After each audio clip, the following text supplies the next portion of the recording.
ವ್ಯಾಖ್ಯಾಮುದ್ರಾಂ ಕರಸರಸಿಜೈಃ ಪುಸ್ತಕಂ ಶಂಖಚಕ್ರೆ ಬಿಭ್ರದ್ಭಿನ್ನಸ್ಫಟಿಕರುಚಿರೆ ಪುಂಡರೀಕೆ ನಿಷಣ್ಣಃ ಅಮ್ಲಾನಶ್ರೀರಮೃತವಿಶದೈರಂಶವಿಪ್ಲಾವಯನ ಮಾಮಾವಿರ್ಭೂಯಾದನಗಮಹಿಮಾ ಮಾನಸೇ ವಾಗಧೀಶಃ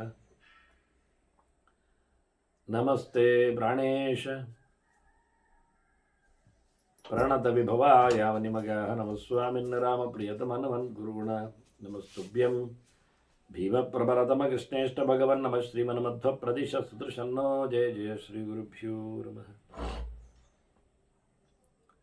ನಾರಾಯಣಂ ಸುರಗುರುಂ ಜಗದೇಕನಾಥಂ ಭಕ್ತಪ್ರಿಯಂ ಸಕಲಲೋಕನಮಸ್ಕೃತಂ ಚ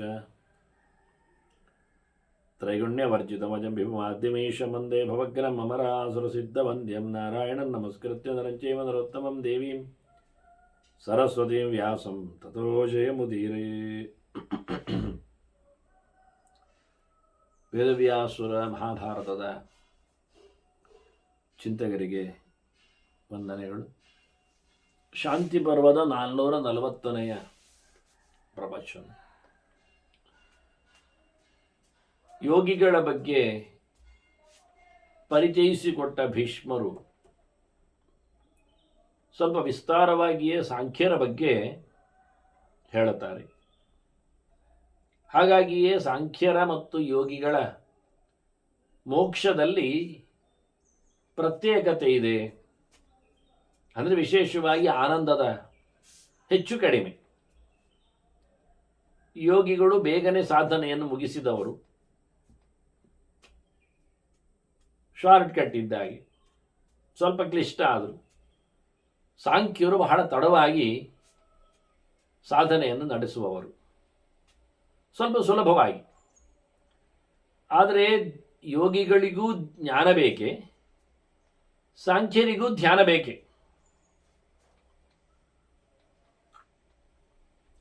ಅಂದರೆ ಸ್ವಲ್ಪ ಬಲಾತ್ಕಾರದಲ್ಲಿ ಹಣ್ಣು ಮಾಡಿದ ಹಾಗೆ,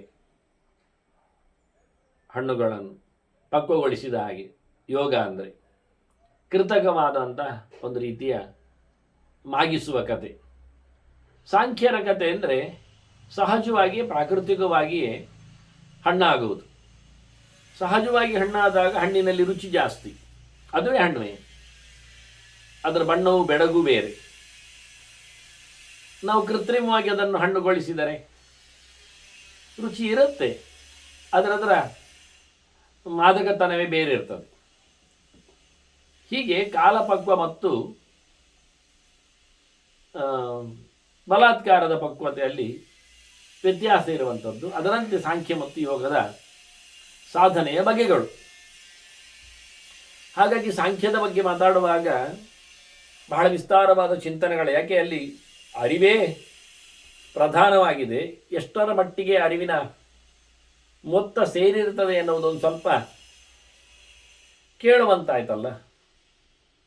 ಅಪೂರ್ವ ಅಂಶಗಳೆಲ್ಲವರು ಗಮನಕಾಲದಲ್ಲಿ ಹೇಳಿಬಿಟ್ರು. ಭೀಷ್ಮರದನ್ನು ಸ್ವಲ್ಪ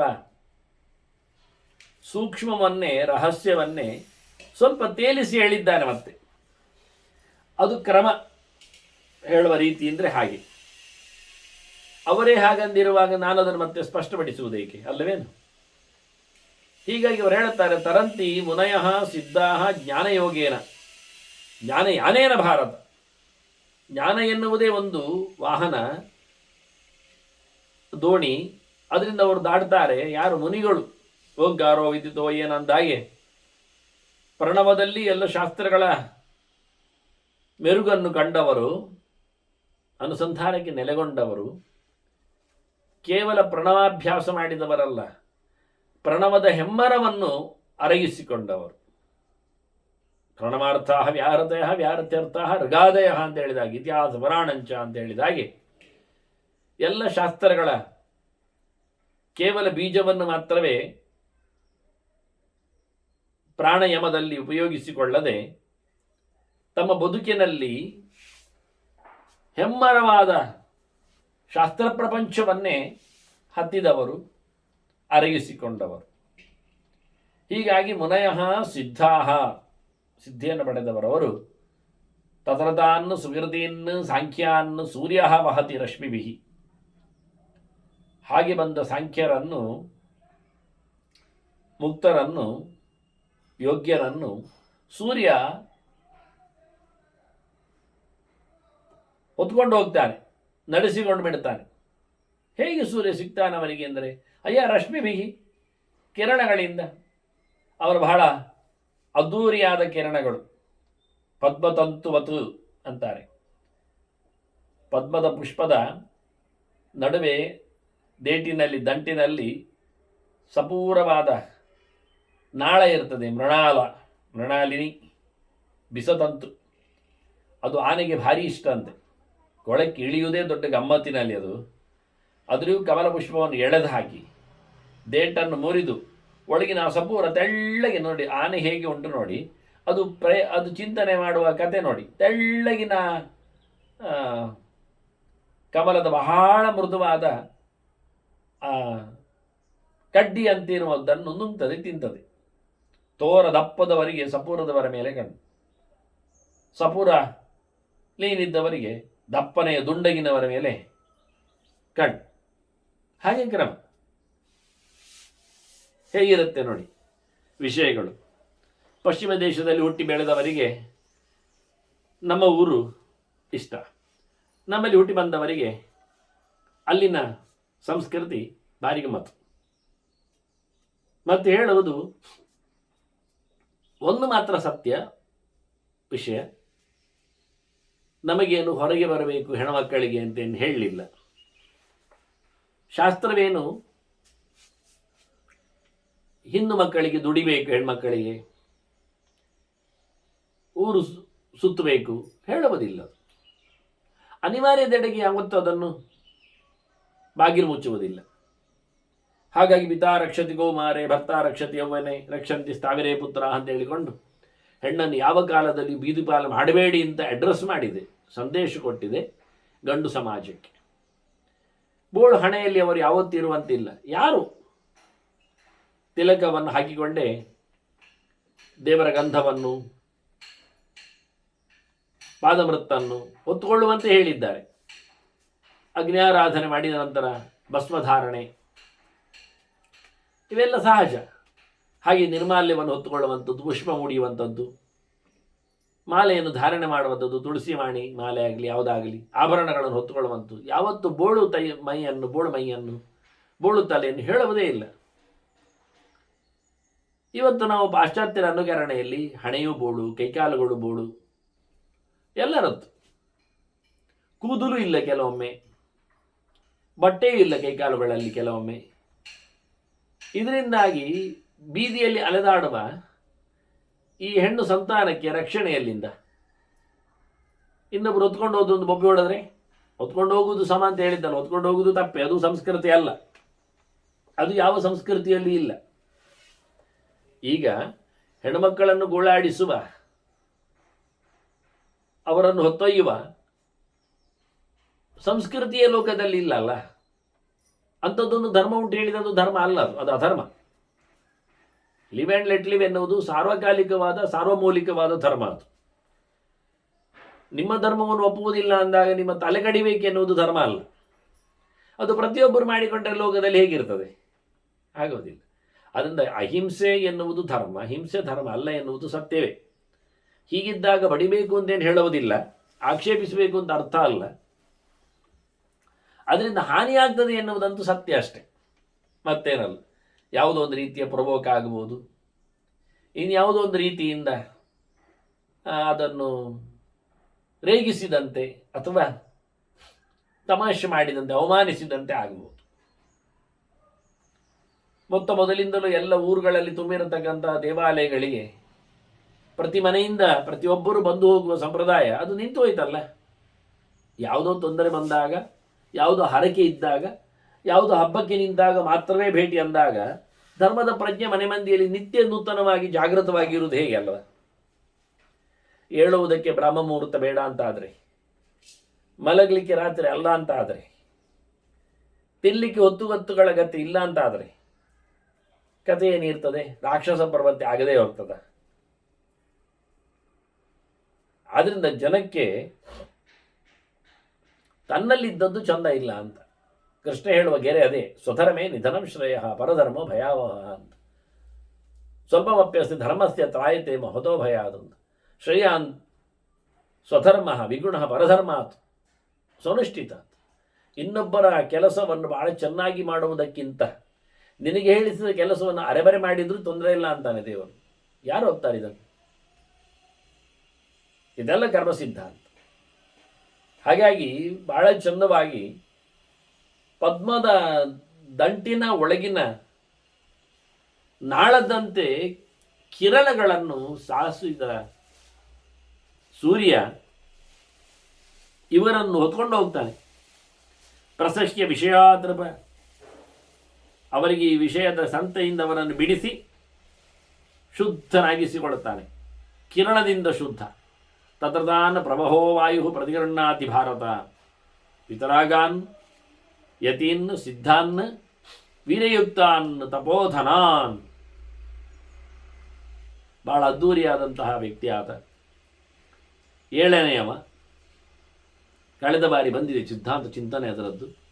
ಹೊತ್ಕೊಂಡು ಹೋಗುವುದಕ್ಕೆ ಅವನನ್ನು ಪ್ರವಾಹ ಅಂತ ಕರೆದ್ರು ಅಷ್ಟೇ. ಪರನೆಡೆಗೆ ಭಗವಂತನೆಡೆಗೆ ಹೊತ್ತೊಯ್ಯುವ ಗಾಳಿಯವ. ಇದು ಒಂದು ಪ್ರಾಣ. ಸಯೇನಾನ ಬ್ರಹ್ಮಗಮಯತಿ ಅನ್ನುವಲ್ಲಿ ಬರತಕ್ಕ ಚಿಂತನೆ. ತಸ್ಮಿನ್ ನಭೋ ಮಾತರಿಶ್ವಾದಧಾತಿ ಅಂತ. ಹಾಗಾಗಿ ಅಲ್ಲಿಂದ ಸೂರ್ಯನಿಂದ ಮತ್ತವರನ್ನು ಹೊತ್ತುಕೊಂಡು ಗಾಳಿ ಹೋಗ್ತಾನೆ, ವಾಯು ಹೋಗ್ತಾನೆ. ವಾಯುದೇವ ಎಂಥವರು ಇವರಿದ್ದಾರಾಗ? ಶುದ್ಧರಾಗಿರ್ತಾರೆ. ವೀತರಾಗರು, ಯತಿಗಳು, ಸಿದ್ಧರು, ಭಗವಂತನ ಎಚ್ಚರವನ್ನು ಸಂಪಾದನೆ ಮಾಡಿದವರು, ಸಾಂಖ್ಯರು, ಜ್ಞಾನಧನರು, ಅದನ್ನು ಬಹಳ ಚೆನ್ನಾಗಿ ತಮ್ಮಲ್ಲಿ ಮೈಗೂಡಿಸಿಕೊಂಡವರು. ಅಂಥವರನ್ನು ಸೂಕ್ಷ್ಮ ಶೀತ ಸುಗಂಧಿ ಚ ಸುಖ ಸ್ಪರ್ಶಶ್ಚ ಭಾರತ ಸಪ್ತಾನಾಂ ಮರುತಾಂ ಶ್ರೇಷ್ಠ ಲೋಕಾನ್ ಗಚ್ಚತಿ ಯಶ್ ಶುಭಾನ್. ಒಳ್ಳೆಯ ಲೋಕದೆಡೆಗೆ ಈ ಗಾಳಿದೇವ ಅವರನ್ನು ಹೊತ್ಕೊಂಡು ಹೋಗ್ತಾನೆ. ಒಳ್ಳೆಯ ಸ್ಪರ್ಶ, ಸುಖವಾದ ಸ್ಪರ್ಶ, ಸುಖವಾದ ಪರಿಮಳ ಹೊತ್ಕೊಂಡು ಹೋಗುವ ಗೊತ್ತಾಗ್ತದೆ ಗಾಳಿ ಹೋಗುವುದು. ಜೀವರಿಗೆ ಬಹಳ ದೂರಿಯಾಗಿ ಕರ್ಕೊಂಡು ಹೋಗ್ತಾನೆ. ಸದಾನ್ ವಹತಿ ಕೌಂತೆಯ ನಭಸಃ ಪರಮಾಂಗತಿ. ಆಕಾಶಕ್ಕೆ ಹಾಕ್ತಾನೆ. ಗಾಳಿ ಸಂಚಾರ ಮಾಡೋದು ಆಕಾಶದಲ್ಲಿ. ಹಾಗಾಗಿ ಅಲ್ಲಿ ಆಕಾಶದಲ್ಲಿ ಸಿಗ್ತದೆ. ಆಕಾಶದ ಅಭಿಮಾನಿ ದೇವತೆ ಮಹಾಲಕ್ಷ್ಮಿ ವಾಸ್ತವವಾಗಿ ಅವಳು ಸ್ವೀಕಾರ ಮಾಡ್ತಾಳಲ್ಲಿ. ಅವಳು ಮತ್ತೆ 3 ಪ್ರಕಾರದಲ್ಲಿದ್ದಾಳೆ. ಹಾಗಾಗಿ ಅವಳು ಲೋಕವನ್ನು ವ್ಯಾಪರಿಸಿಕೊಂಡಿರುವುದರಿಂದ ರಜೋಭಿಮಾನಿನಿಯಾಗಿ ನಿಲ್ತಾಳೆ.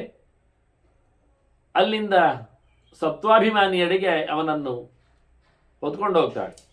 ನಭೋವಹತಿ ಲೋಕೇಶ ರಜಸ ಪರಮಾಂಗದಿಂ ರಜೋವಹತಿ ರಾಜೇಂದ್ರ ಸತ್ವಸ್ಯ ಪರಮಾಂಗದಿಂ. ಸತ್ವೋವಹತಿ ರಾಜೇಂದ್ರ ಸತ್ವಂ ವಹತಿ ಶುದ್ಧಾತ್ಮ ಪರಂ ನಾರಾಯಣಂ ಪ್ರಭುಂ. ಹೀಗೆ 3 ಮುಖದಿಂದ ಲಕ್ಷ್ಮಿ ನಾರಾಯಣನಿಗೆ ಆ ಶುದ್ಧ ಜೀವರನ್ನು ಒಯ್ತಾಳೆ. ನಾರಾಯಣನು ಪ್ರಭುವತಿ ಶುದ್ಧಾತ್ಮ ಪರಮಾತ್ಮನ ಅವನು ತನ್ನದೇ ಆದ ಮಗದೊಂದು ರೂಪಕ್ಕೆ, ಪರಮರೂಪಕ್ಕೆ, ಪರಮಾತ್ಮ ರೂಪಕ್ಕೆ ಅವನನ್ನು ಸಾಗಿಸ್ತಾನೆ. ಹೀಗೆ ಪರಮಾತ್ಮನ ಅಸಾಧ್ಯ ತದ್ಭೂತಾ ಯತಯ ಅಮಲಾ ಅಮೃತತ್ವಾಯ ಕಲ್ಪಂತೆ ನ ನಿವರ್ತಂತಿ ವಾ ವಿಭು. ಹೀಗೆ ಪರಮಾತ್ಮನನ್ನು ಪಡೆದವರು ವಿಶೇಷವಾಗಿ ಮತ್ತೆ ಹುಟ್ಟಿ ಬರದ ತಾಣದಲ್ಲಿ ನೆಲೆಗೊಳ್ಳುತ್ತಾರೆ. ಅವರೇ ವಿಶೇಷವಾದಂತಹ ಜ್ಞಾನಿಗಳು, ಸಾಧನೆಯನ್ನು ಗಟ್ಟಿಯಾಗಿ ನಡೆಸಿಕೊಂಡವರು. ಪರಮಾಸಾಗದಿ ಪಾರ್ಥ ನಿರ್ದ್ವಂದ್ವಾನಾಂ ಮಹಾತ್ಮನ. ಎಲ್ಲವನ್ನು ಕಳಚಿಕೊಂಡವರ, ದೇವರೇ ಎಲ್ಲವೊಂದು ತಿಳಿದವರ ದೊಡ್ಡ ಗತಿಯದು. ಇಂತಹ ಪ್ರೋಸೆಸ್ ಹೋಗುವ ರೀತಿ ಯೋಗಿಗಳಲ್ಲಿ ಪ್ರಾಯ ಕಡಿಮೆ. ಹಾಗಾಗಿ ಅದನ್ನು ಬಣ್ಣಿಸಲಿಲ್ಲ ಹೆಚ್ಚು. ಸತ್ಯಾರ್ಜವರತಾನಾಂ ವೈ ಸರ್ವಭೂತ ದಯಾವತಾಂ. ಇಡೀ ಜಗತ್ತಿನ ಅರಿವನ್ನು ಸಂಪಾದನೆ ಮಾಡ್ತಾ, ಜಗತ್ತಿನ ಜೊತೆಯಲ್ಲಿ ಬದುಕಿ ಇರುತ್ತಾ, ಅವರ ಮೇಲೆ ದಯೆಯಿಂದ ಪ್ರಾಮಾಣಿಕೆಯಿಂದ ಬದುಕಿದವರ ಪಾಡಿತು. ಯೋಗಿಗಳು ಗುಹೆ ಗಹ್ವರಗಳೆಡೆಗೆ ಓಡಿಬಿಡ್ತಾರೆ. ಪ್ರಪಂಚದ ಮನುಷ್ಯರ ಜೊತೆಯಲ್ಲಿ ಕಾಣುವುದೇ ಇಲ್ಲ. ಹೆಚ್ಚು ಜ್ಞಾನಿಗಳಾಗಿ ಉದ್ಬೋಧಗೊಳಿಸುವ ಪಾಠ ಪ್ರವಚನಗಳ ಜೊತೆಯಲ್ಲಿ ಜನಸಂಪರ್ಕದಲ್ಲಿ ನಿಲ್ಲದಿಲ್ಲವರು. ಹಾಗಾಗಿ ಯೋಗಿಗಳಿಗೆ ಸಾವಿರಾರು ಶಿಷ್ಯರು ಇಲ್ಲ, ಹಂತ ಹಂತದ ಶಿಷ್ಯರು ಇಲ್ಲ. ಇದ್ದರೆ ಒಂದೇ ಲೆವೆಲ್ ಮೇಲಕ್ಕೆ ಮಟ್ಟದ್ದು ಮಾತ್ರ. ಸಾಂಖ್ಯರಲ್ಲಿ ಆಗಲ್ಲ. ಕಿಂಡರ್ ಗಾರ್ಡನ್ ವಿದ್ಯಾರ್ಥಿಗಳು ಇರ್ತಾರೆ, ಚೂರು ಕಲಿತವರು, ಚೂರು ಹೇಳಿಕೊಟ್ಟಿದ್ದಾರೆ, ಮುಂದೆ ಕಲಿತಾರೆ ಮತ್ತೆ ಯಾವತ್ತಾಗಿ. ಹಾಗಾಗಿ ಅವರಿಗೆ ಮೊದಲಿಂದ ಕಡೆವರೆಗೂ ಜ್ಞಾನದ ಪ್ರಚಾರದಲ್ಲೇ ಸ್ವಾಧ್ಯಾಯ ಪ್ರವಚನ ವೇತನಾಕೋ ಮೌದ್ಗಲ್ಯ ತದ್ಧಿತಮಃ ಅಂತ ಹೇಳಿಕೊಂಡು ಕಲಿಯುವುದು, ಕಲಿಸುವುದು, ಕಲಿಸುತ್ತಾ ಕಲಿಯುವುದು, ಕಲಿಯುತ್ತಾ ಕಲಿಸುವುದು, ಇದೇ ನಿರಂತರವಾಗಿ ಅವರ ಬದುಕಿ ಆಗಿರ್ತದೆ. ಹೀಗಾಗಿ ಎಲ್ಲರ ಮೇಲಿನ ಸಂಪರ್ಕ, ಎಲ್ಲ ಕಡೆಯಲ್ಲಿ ಅವರ ಸಂಚಾರ ಇರ್ತದೆ. ಹೀಗೆ ಅವರು ತಮ್ಮ ಉತ್ತಮವಾದ ಗತಿಯನ್ನು ಪಡಿತಾರೆ ಅಂತ ಹೇಳಿ ಇಬ್ಬರಲ್ಲಿ ಇರತಕ್ಕಂತಹ ವ್ಯತ್ಯಾಸವನ್ನು ಸ್ವಲ್ಪ ಗಮನಿಸಿ ತಿಳಿಸಿ ಭೀಷ್ಮರು ಧರ್ಮರಾಜನಿಗೆ ಸಾಂಖ್ಯಯೋಗಗಳ ಮಾತನ್ನು ತಿಳಿಸಿಕೊಟ್ಟರು. ಧರ್ಮರಾಜ ಕೇಳುತ್ತಾನೆ, ಮೋಕ್ಷ ಆಯ್ತಲ್ಲ? ಹೌದು. ಅಲ್ಲ, ಮೋಕ್ಷದಲ್ಲಿ ಒಂದು ಸಂಶಯ ಉಂಟು ಅಂದ. ಇದು ಒಳ್ಳೆ ಕಥೆ ಆಯಿತು, ಕೇಳು ಅಂದ್ರು. ಆಜನ್ಮ ಮರಣಂ ವಾತೆ ಸ್ಮರಂತ್ಯುತ ನವ ಅನಘ. ಅಲ್ಲ, ನಿಮಗೆ ಈ ಪ್ರಶ್ನೆಗೆಲ್ಲ ಉತ್ತರ ಗೊತ್ತು, ನನಗೆ ಗೊತ್ತು, ನನಗೆ ಹೇಳಬೇಕು. ಅವರೀಗ ಮೋಕ್ಷವನ್ನು ಪಡೆದವರು, ಸಾಂಖ್ಯಜ್ಞಾನಿಗಳು, ಅರಿವುಳ್ಳವರು. ಅವರಿಗೀಗ ಅರಿವು ಉಂಟಾ ಇಲ್ವಾ? ಅಂದರೆ ಅವರೀಗ ಹುಟ್ಟಿನಿಂದ ಶುರು ಮಾಡಿಕೊಂಡು ಬಂದಿರುವ ಅವರೇನೊಂದು ಸಂಚಾರ ಇದೆ ಇವತ್ತಿನವರೆಗೆ, ಅದವರಿಗೆ ಗೊತ್ತುಂಟ ಇಲ್ವೋ ಹೇಳಿ? ಅಂದರೆ ಹುಟ್ಟಿನಿಂದ ಹಿಡಿದು ಅವರು ಮಾಡಿಕೊಂಡು ಬಂದಿರತಕ್ಕಂಥ ತೊಂದರೆಗಳನ್ನು ಅನುಭವಿಸುತ್ತಾ, ಸಾಧನೆಗಳನ್ನು ನಡೆಸುತ್ತಾ ಎಷ್ಟೋ ಎಷ್ಟೋ ಎಷ್ಟೋ ಜನ್ಮಗಳು, ಅದೇನು ಸಾಧಾರಣ ಕಮ್ಮಿ ಜನ್ಮ ಅಲ್ಲ. ನಾವು ಕೆಲವೊಮ್ಮೆ ಕೇಳುವುದುಂಟಲ್ಲ, ನೀವು ಕಂಪೆನಿಗೆ ಸೇರಿ ಏನೆಲ್ಲ ಅನುಭವವನ್ನು ಮಾಡಿಕೊಂಡ್ರಿ ಅಂತ. ಆಗ ಅವು ಶುರು ಮಾಡ್ತಾನೆ, ನಾನು 40 ವರ್ಷದಲ್ಲಿ ಕಂಪೆನಿ ಸೇರಿದ್ದು ನೋಡಿ ಶುರು ಮಾಡ್ತಾನೆ. ನಮಗದು ಪ್ರಯೋಜನ ಇಲ್ಲ. ಅವನು ದುಡ್ಡು ಮಾಡಲಿಕ್ಕೆ, ಉದ್ಧಾರ ಆಗಲಿಕ್ಕೆ, ಗಟ್ಟಿಯಾಗಲಿಕ್ಕೆ ಹೋದ ನಂತರ ಏನಾಯ್ತು ಕೇಳೋದು ಬೇಡ. ನಾವು ಎಂತ ಗೊತ್ತುಂಟ, ಮೊದಲಿಂದವ ಹುಟ್ಟಿನಂದಿನಿಂದ ಶುರು ಮಾಡಿ ಈ ಮೋಕ್ಷದೆಡೆಗೆ ಬರಲಿಕ್ಕೆ ವರೆಗೆ ಅವನೇನೆಲ್ಲ ಮಾಡಿಕೊಂಡು ಬಂದ, ಇದೆಲ್ಲ ಗೊತ್ತುಂಟ ಇಲ್ವಾ ಅಂತ ಪ್ರಶ್ನೆ. ಈಗ ಪ್ರಶ್ನೆ ನಿಮಗೆ ಅರ್ಥ ಆಗಿರ್ಬೇಕೀಗ. ಭಾಳ ವಿಚಿತ್ರವಾದ ಪ್ರಶ್ನೆ. ವ್ಯಕ್ತಿಗೆ ಎಲ್ಲರೂ ಕೇಳುವುದಿದ್ದ ಪ್ರಶ್ನೆ ಯಾವಾಗಲೂ. ವ್ಯಕ್ತಿಗೆ ಈಗ ಇದ್ದಾನೆ, ಪ್ರೆಸೆಂಟ್ ಕಂಡೀಷನಲ್ಲಿ ಒಬ್ಬ ವ್ಯಕ್ತಿ ಇದ್ದಾನೆ. ಅವನು ನೀವು ಉಪವಾಸ ಮಾಡಿ ಅಂತಂತೀರಿ, ಬೇಗ ಹೇಳಿ ಅಂತ ಹೇಳ್ತೀರಿ, ಶುದ್ಧ ಆಹಾರ ತಿನ್ನು ಅಂತ ತಿಳಿಸ್ತೀರಿ, ಪೂಜೆ ಮನಸ್ಕಾರ ಮಾಡು ಅಂತ ಹೇಳ್ತೀರಿ, ಧಾರ್ಮಿಕನಾಗುವಂತೀರಿ ಎಲ್ಲ ಹೇಳುವ. ಇಲ್ಲದ್ರೆ ಅವನಿಗೆ ಹೇಳ್ತೀರಿ ನೀವು ಅಧೋಗತಿ ಆಗ್ತದೆ, ನರಕ ಸಿಗ್ತದೆ, ಈಗ ಸಿಕ್ಕಿದ ಚಾನ್ಸ್ ನಿನ್ನದು, ಅದು ಕೈ ತಪ್ಪಿ ಹೋದರೆ ಇನ್ನು ಬರುವುದಿಲ್ಲ ಅಂತ. ಈ ಹಿಂದೆ ನೀನು ಬಹಳಷ್ಟು ಒದ್ದಾಟ ಮಾಡಿ ಬಂದಿದ್ದಿ, ಈ ಮನುಷ್ಯ ದೇಹ ಪಡಿಲಿಕ್ಕೋಸ್ಕರ ನೀನು ತುಂಬ ಕೆಲಸ ನಡೆಸಿದೆ. ಈಗ ನೀನು ಕೈ ಬಿಟ್ಟರೆ ಮತ್ತೆ ನೀನು ಪ್ರಾಣಿ ದೇಹಕ್ಕೆ ಹೋಗ್ತೀಯ, ಮತ್ತೆ ಅದರಲ್ಲಿ ಮನುಷ್ಯ ದೇಹ ಬರಲಿಕ್ಕೆ ಆಗಲಿಕ್ಕಿಲ್ಲ ಅಂತ. ಈಗ ಅವರಿಗೆಲ್ಲರಿಗೂ ಒಂದು ಪ್ರಶ್ನೆಯನ್ನು ಕೇಳಿದರೆ, ಈಗ ಅವನು ಹಿಂದೆ ಏನಾಗಿದ್ದ ಅಂತ ಗೊತ್ತಾದರೆ ಸರಿ ಆಗುವುದಿಲ್ವಾ? ಹಿಂದಿನ ಜನ್ಮಗಳೆಲ್ಲ ಗೊತ್ತಿದ್ರೆ ಅವನಿಗೆ, ಆಗ ಅವನು ಒದ್ದಾಡಿದ್ದು, ಕಷ್ಟಪಟ್ಟದ್ದು, ಬೇಕು ಹೇಳಿದ್ದೆಲ್ಲ ಅರ್ಥ ಆಗಿ, ಓ ಇದು ನಾನು ಕೇಳಿಕೊಂಡೇ ಬಂದದ್ದು ಅಂತ ಅವನು ಮುಂದುವರಿಸ್ಬೋದಲ್ಲ ಅಂತ ಹೇಳು. ಆದ್ದರಿಂದ ಅವನಿಗೆ ಎಲ್ಲ ಅದೆಲ್ಲ ಗೊತ್ತಿಲ್ಲವ ಬೆಪ್ಪ. ಎಂತಾದರೂ ಸಾಯುವವರೆಗಿನ ಸಾಯೋದು ನಮಗೆ ನೋಡಿ, ಹಿಂದೆ ಬಿಡಿ ಸಾಯಲಿ, ಎಳವೆಯಲ್ಲಿ ಏನಾಯಿತು ಅಂತ ಗೊತ್ತಿಲ್ಲ ನಮಗೆ. ಮೈಯಲ್ಲಿ ಯಾವುದೋ ಒಂದು ಕಲೆ ಇರ್ತದೆ, ಅದು ಹೇಳಿರ್ತಾರೆ ತಂದೆ ತಾಯಿಗಳು, ಅದು ನಿನ್ನದು ಬಿದ್ದದ್ದು ಗಾಯದ ಕಲೆ ಅಂತ. ನಮಗೆ ಬಿದ್ದದ್ದು ಗೊತ್ತಿಲ್ಲ, ಗಾಯ ಆದದ್ದು ಗೊತ್ತಿರೋದಿಲ್ಲ, ಎಷ್ಟು ಒದ್ದಾಟ ಪಟ್ಟಿದ್ದೇವೆ ಆಗ ಗೊತ್ತಿಲ್ಲ, ಯಾಕೆ ಬಿದ್ದೆವು ಗೊತ್ತಿಲ್ಲ. ಕೆಲವು ಘಟನೆಗಳು ಕೆಲವರಿಗೆ, ಎಲ್ಲರಿಗೂ ಎಲ್ಲವೂ ಅಲ್ಲ, ಶಾಪ್ ಓದ್ತಿರ್ತದೆ ಗೊತ್ತಿರ್ತದೆ ಬಾಲ್ಯದ್ದು. ಅದು ಇನ್ನು 5, 4, 3, 2, 1 ವರ್ಷಕ್ಕೆಲ್ಲ ಹೋದರೆ ಗೊತ್ತಿರುವುದಿಲ್ಲ. 1ನೇ ವರ್ಷದಲ್ಲಿ ಏನಾಯಿತು? ಆಗುವುದಿಲ್ಲ, ನೆನಪಾಗುವುದಿಲ್ಲ. ಇನ್ನು ಹೊಟ್ಟೆಯೊಳಗೆ ಹೋಗಿ ಅದರ ಬೆನ್ನ ಹಿಂದಕ್ಕೆ ಇನ್ನೊಂದು ಜನ್ಮಕ್ಕೆ ಹೋಗುವುದು ಏನರ್ಥ? ಬಾಲ್ಯದಲ್ಲಿಯೇ ತುಂಬ ಒದ್ದಾಡಿದ್ದೇನೆ, ತುಂಬ ಕಷ್ಟಪಟ್ಟಿದ್ದೇನೆ ಎಂದು ಗೊತ್ತಿದ್ದವನು ಅವನು ಬೆಳವೆಯಲ್ಲಿ ಸರಿ ಮಾಡಿಕೊಂಡ. ಕೆಲಸದ ಒತ್ತಡದಿಂದ ಏನೂ ಮಾಡಲಾಗಲಿಲ್ಲ ಅಂತ ಹೇಳಿಕೊಂಡು ಮಾಡಬೇಕು ಅಂತ ಹಪಾಪಿಸುವವ ಈಗ ಅವನು ನಿವೃತ್ತನಾದ ನಂತರ ಮಾಡಲಿಕ್ಕೆ ಹೊರಟ. ಎಂದೇಳಿ ಸೋಮಾರಿಯಾಗಿ ಬಿಟ್ಟುಕೊಳ್ತಿದ್ದಾನೆ, ಈಗ ಎಂತ ಮಾಡೋದು ಅಂತಾನೆ. ಆದ್ದರಿಂದ ನಮ್ಮಲ್ಲಿ ಎಂತ ಗೊತ್ತಾದರೂ ಏನಾದರೂ ಪೂರ ಬದಲಾವಣೆ ಆಗುವುದಿಲ್ಲ, ರ್ಯಾಪಿಡ್ ಸ್ಪೀಡ್ ಏನು ಸಿಗುವುದೂ ಇಲ್ಲ. ಹೇಳಿಕೊಟ್ರು ಕೇಳಿಕೊಂಡ್ರು ಅದು ಸಮಯಕ್ಕೆ, ವಾತಾವರಣಕ್ಕೆ, ಪ್ರಭಾವಕ್ಕೆ ಅನುಗುಣವಾಗಿ ನಡೆಸಿಕೊಡ್ತಾನೆ ಹೊರತು ಚೇಂಜ್ ಮಾಡುವುದಿಲ್ಲ.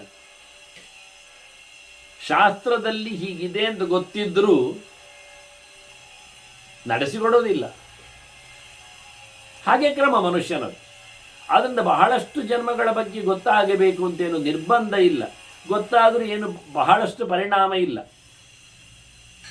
ಮತ್ತು ಗೊತ್ತಿಲ್ಲ ಹೇಳುವುದರಲ್ಲಿ ಹೆಚ್ಚು ಅರ್ಥ ಇರುವುದು. ನಡೆದು ಹೋದ ಘಟನೆಗಳು, ಮರೆತು ಹೋಗುವ ವ್ಯವಸ್ಥೆಗಳು. ನೆನಪಾಗುವುದು ಅಂದರೆ ಏನರ್ಥ? ನೆನಪಿಡುವುದು ಅಂದರೆ ಏನರ್ಥ? ಸ್ವಾರಸ್ಯ ಇದ್ದರೆ ತಾನೇ. ಪ್ರತಿಯೊಂದು ದಿನದ, ಪ್ರತಿಯೊಂದು ಉಸಿರಿನ, ಪ್ರತಿಯೊಂದು ಕ್ರಿಯೆ ನೆನಪು ಏನರ್ಥದಲ್ಲಿ? ಒಂದು ಲೋಟ ತೆಗೆದೆ, ಅದು ಈ ಆಕಾರದಲ್ಲಿತ್ತು, ಅದರಲ್ಲಿ ಮುಕ್ಕಾಲು ನೀರು ಹಾಕಿದೆ, ಅದನ್ನು 3 ಸಿಪ್ಪಲ್ಲಿ ಕುಡಿದೆ, ಮತ್ತು ಅದನ್ನು ಬದಿಯಲ್ಲಿ, ಎಡಬದಿಯಲ್ಲಿಟ್ಟೆ. ಆ ಹೊತ್ತಿನಲ್ಲಿ ಒಂದು ಕಾಗೆ ಹಾರಿತು, ಅದು ಕೂಗಿತ್ತು, ಅದು ಕೇಳಿದ ನಂತರ ನಾನು ಮತ್ತೆ ಲೋಟೆಯನ್ನು ನೋಡಿದೆ, ನೀರು ಇರಲಿಲ್ಲ. ಇದೆಲ್ಲ ಬರ್ಕೊಂಡು ಹೋದರೆ ಇಡೀ ದಿನದ ಕಥೆಯಲ್ಲಿ ನೆನಪಾಗಿಸಿಕೊಂಡ್ರೆ ಮನುಷ್ಯ ಈ ಫೈಲ್ ಎಷ್ಟಾಗಲಿಕ್ಕಿಲ್ಲ, ನೆನಪಿನ ಕಂತೆ. ಅದು ಪ್ರತಿನಿತ್ಯ ಮತ್ತೆ ಈ ನಮ್ಮ ಕಂಪ್ಯೂಟರ್ ಆನ್ ಮಾಡಲಿಕ್ಕೆ ಹೋದಾಗ ಅದು ಎಲ್ಲವನ್ನು ಮತ್ತೆ ರಿಫ್ರೆಶ್ ಆಗಿ ನೆನಪಿಸಿಕೊಂಡು ಫೈಲ್ ಓಪನ್ ಮಾಡಿ ಕೂತಿರ್ತದೆ. ಯಾವಾಗ ಏನು ಬೇಕು ಕೇಳಿದಿರಿ ಕೊಡ್ತೇನೆ ಅಂತೇಳಿ. ಆದ್ದರಿಂದ ಅದು ಕೆಲವೊಮ್ಮೆ ಆ್ಯಂಡ್ರಾಯ್ಡ್ ಓಪನ್ ಆಗಲಿಕ್ಕೆ ಕೇಳ್ತದೆ, 5 minutes ವೈಟ್ ಅಂತೆಲ್ಲ, ಪ್ಲೀಸ್ ವೈಟ್ ಎಲ್ಲ ಹೇಳ್ತದೆ. ಹಾಗೆ ನಮ್ಮದು ಪ್ರತಿನಿತ್ಯ ಈ ಮೂಟೆ ಎಲ್ಲ ಹೋಗ್ಲಿಕ್ಕೆ ಹೋಗಿ ಬೆಳಿಗ್ಗೆ ಎದ್ದಾಗ ಅದು ಮತ್ತೆ ರಿಫ್ರೆಶ್ ಆಗಲಿಕ್ಕೆ ಬಂದು ಬೂಟ ಆಗಲಿಕ್ಕೆ ನಿಂತರೆ ಅವರದ್ದು ಈ ಕಷೆ ಫೈಲುಗಳೇ, ವೇಸ್ಟ್ ಫೈಲ್ಗಳೇ ತುಂಬಿ ಹೋಗಿ ಅದು ಅವನಿಗೆ ರಿಫ್ರೆಶ್ ಆಗುವಾಗ, ಬೂಟ ಆಗುವಾಗ, ಕೇಳಲಿಕ್ಕೆ ಬಂದಾಗ, ಓಪನ್ ಫೈಲ್ ಆದಾಗ ಸಂಜೆ ಆಗಿಬಿಟ್ರೆ ಇದು ಒಳ್ಳೆ ಕಥೆ ಆಯ್ತಲ್ಲ. ಆದ್ದರಿಂದ ಯಾವ ಜನ್ಮದ ನೆನಪುಗಳನ್ನು ಎಲ್ಲಿಯೂ ಇರಿಸುವುದಿಲ್ಲ, ಮೇಲಕ್ಕೆ ಎತ್ತಿ ಹಾಕುವುದಿಲ್ಲ, ಅಳಿಸಲ್ಪಡುತ್ತದೆಯೋ ಅಂತ ಪ್ರಶ್ನೆ ಇವನದ್ದು, ಧರ್ಮರಾಜನದ್ದು. ಮುಕ್ತನಿಗೆ ಅದೆಲ್ಲ ಬೇಡಲ್ಲ. ದೋಣಿ ದಾಟಿದ ನಂತರ ನಮಗೆ ಪಟ್ಟಣ ಸಿಕ್ಕಿದ ಮೇಲೆ ಇನ್ನು ನಾವು ಹಿಂದೆ ಬರುವುದಿಲ್ಲ ಅಂತ ಆದದ್ದು, ನೆರೆ ಬಂದಾದದ್ದು ಗ್ರಚಾರ. ಇನ್ನು ನಾವು ಬರುವುದಿಲ್ಲ ಆದರೆ, ನೆರೆಯು ಬರುವುದಿಲ್ಲ ಆಗಿಬಿಟ್ರೆ ಮತ್ತೆ ನಾವು ದೋಣಿಯ ಲೆಕ್ಕಕ್ಕೆ ಇಟ್ಕೊಳ್ತೇವೆಯಾ? ಯೋಚನೆ ಮಾಡ್ತೇವೆಯಾ? ಬೆನ್ನಿ ಕಟ್ಕೊಳ್ತೇವೆಯಾ? ಇಲ್ಲ ತಾನೇ. ಹತ್ತಲಿರುವ ಗುಡ್ಡಕ್ಕೆ ಹತ್ತಿದ ಬಳಿಕ ಅಲ್ಲೇ ಇರುವಾಗ ಏನೇ ಗತಿ ಹಾಕಿಬೇಕಲ್ವ? ಹೇಳಿಕೊಟ್ಟ ಗುರುಗಳು ಕಲಿಸಿದ ಬಳಿಕ ಮತ್ತದು ಕಲೀಲಿಕ್ಕಿಲ್ಲ. ಆದ್ದರಿಂದ ಬೇರೆ ಗೆಲ್ಲರಿಗೆ ಬೇರೆ ಗುರುಗಳು ಸಿಗ್ತಾರಾದ್ರೆ ಈ ಗುರುಗಳ ಕಥೆ ಯಾಕೆ? ಇಷ್ಟಕ್ಕೆ ಮಾತ್ರ ಇವಾದರೆ ಮತ್ತೆ ಉಪಯೋಗಕ್ಕೆ ಏನು ಬರ್ತಾನೆ? ಅದೊಂದು ಲೋಕವಾರ್ತೆಯಲ್ಲಿದೆ, ಸುಖ ಉಂಡವ ವೇಷಿಯನ್ನು ತಿರುಗಿ ನೋಡ್ತಾನೋ ಅಂತ.